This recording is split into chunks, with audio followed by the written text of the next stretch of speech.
आरक्षणचा जो मुद्दा होता तो बिल पास नाही झालेला आहे.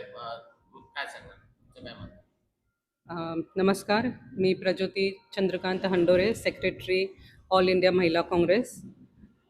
पहिली गोष्ट तर मी इथे तुम्हाला सांगू इच्छिते की महिला आरक्षणचं जे बिल आहे ते 2023 मध्येच पास झालेलं होतं. आमचं काँग्रेसचं एकच मागणं होतं की 2023ला जर का ते पास झालेलं आहे तर मग ते तुम्ही 33% आरक्षण लागू करा. तर ते का लागू करत नव्हते ते काय माहिती नाही. त्यावेळेस ते असं म्हणाले की डिलिमिटेशन करूया, जनगणना करूया, 2029 पर्यंत ते पूर्ण होऊन जाईल आणि मग आपण ते 33% आरक्षण लागू करूयात.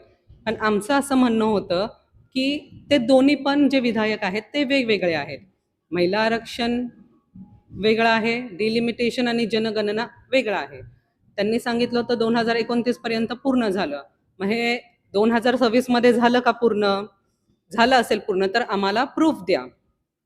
आणि दुसरी गोष्ट की जे झालं तर मोदी सरकार हे महिलांना किंवा भारताच्या जनतेला मूर्ख बनवण्याचा प्रयत्न करतायत. कारण की त्यांचं असं म्हणणं होतं की डिलिमिटेशन्स करून देशाच्या सीमा वाढवल्या जाणार. जिथे 543 सीट्स आहेत त्या 870 होणार आणि महिलांना त्याच्यामध्ये आम्ही 33% आरक्षण लागू करणार. पण आम्हाला असं म्हणायचं आहे की तसं न करता तुम्ही आत्ताच का नाही लागू करत? आमचं म्हणणं तेवढंच आहे. जर 543 पासून 870 होणार म्हणजे तुमचे भाजप सरकारचे जे खासदार आहेत, ज्यांच्या सीट्स ऑलरेडी रिझर्व्ह आहेत त्या तुमच्या लोकांच्या रिझर्व्हच राहणार. मग उपयोगच काय ह्या विधायकाचा, या बिलाचा? म्हणून हे बिल श्री राहुल गांधींच्या आणि संपूर्ण ऑल इंडिया अलायन्सचे जे पार्टी आहेत त्यांचे मीन्स ते रद्द करण्यात आलं. सॉरी थोडं.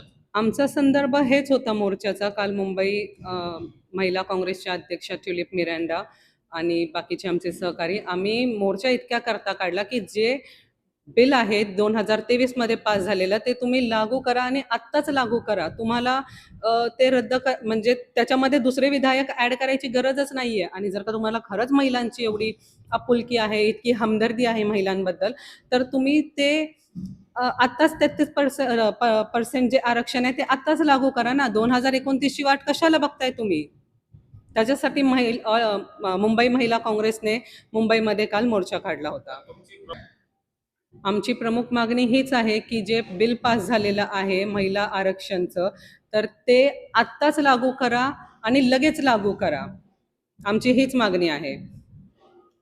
म्हणजे काय पार्टीचे आक्रमक भूमिका काय असेल? आम्ही रस्त्यावर उतरू, आम्ही आंदोलनं करू, आम्ही धरणा प्रदर्शन करू, कारण की आमच्या हक्काचं बिल आहे ते आणि आमचा हक्क आम्हाला मिळालाच पाहिजे.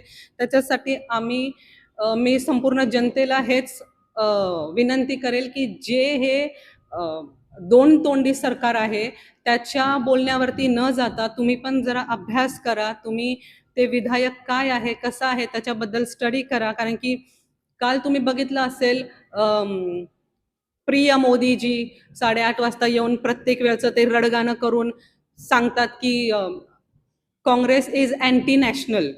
का अँटी नॅशनल आहे? कशासाठी आहे?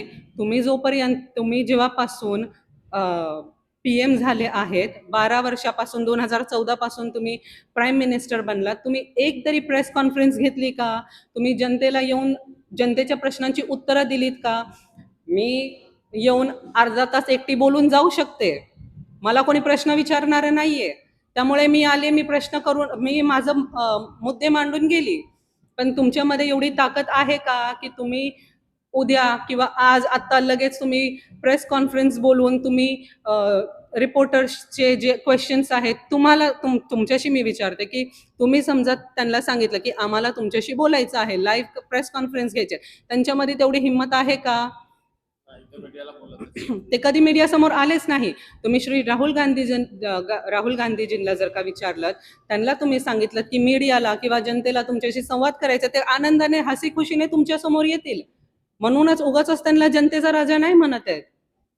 माझा फक्त एवढा प्रश्न आहे भाजपा महिलांना, भाजपा प्रेमी महिलांना चित्रा वाघ असतील, नवनीत राणा असतील आणि आपल्या महापौर असतील, मुंबईच्या महापौर, ज्यावेळी मणिपूरमध्ये माझ्या बहिणींना, महिला माझ्या, त्यांना ज्यावेळी निर्वस्त्र करून त्यांची धिंड काढली गेली पूर्ण मणिपूरमध्ये, तेव्हा कुठे होत्या ह्या?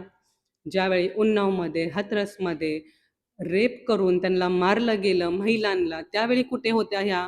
तुम्ही नवनीत राणा टीव्हीवर येऊन तुम्ही रडण्याचं नाटक कराल. ऑफकोर्स तुम्ही कराल, कारण की तुम्ही एक ऍक्ट्रेस आहात. तुम्हाला काय माहिती एका महिलेच्या मनातलं दुःख काय आहे? तुम्ही नाही समजू शकत तुम्ही. त्यावेळी तुम्ही कुठे होता?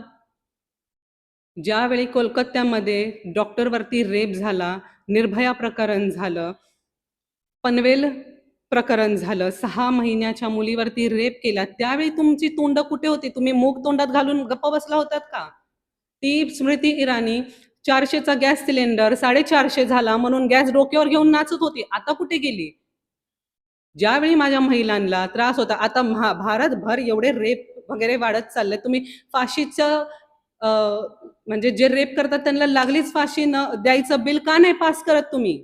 म्हणजे तुम्ही महिला आरक्षणच्या आड्यामध्ये तुम्ही बाकीची पण 2 बिल हे करता, पास करायचं तुम्ही हे करता, नाटक करता. आणि त्याच्यामध्ये पण अजून एक गोष्ट अशी की 7:30 ते 7:45च्या दरम्यान तुमचं वोटिंग होतं पार्लिमेंटमध्ये 16-17 आणि त्याच्यामध्ये तुमचं पार्लिमेंट स्थगित होऊन जातं, संसद स्थगिती येते संसदवरती आणि 15 मिनिटाच्या आतमध्ये तुमच्याकडे रंगीबिरंगी कार्डबोर्ड्सवरती वेगवेगळे मेसेजेस वगैरे कसे काय येतात? म्हणजे हे तुमचं प्री प्लॅन होतं. तुमच्यामध्ये जर का एवढी हिंमत असेल, तुमच्यामध्ये जर का तेवढे गट्स असतील, तर तुम्ही आत्ता या ना, तुम्ही आत्ता ते बिल पास करून दाखवा.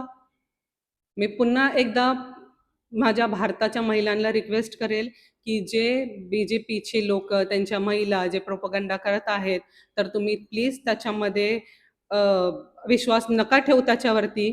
तुम्ही जे महिला आरक्षण बिल आहे 2023 मध्ये पास झालं होतं, त्याच्यावरती तुम्ही अभ्यास करा आणि जे डिलिमिटेशन आणि जे जनगणना आहे, हे दोन्ही वेगवेगळे बिल आहेत. तुम्ही हे समजून घ्या आणि आमच्यापेक्षा काँग्रेस पक्षापेक्षा राहुल गांधीजी, खरगेजी, सोनिया गांधीजी, प्रियंका गांधीजी, आमच्या राष्ट्रीय अध्यक्षा अलका लांबाजी, आमच्यापेक्षा आमच्या महिलांचे दुःख BJP पार्टी समजून घेऊ शकत नाही. कारण की जो माणूस स्वतःच्या बायकोला घरामध्ये स्थान देऊ शकत नाही, तो दुसऱ्यांच्या महिलांचे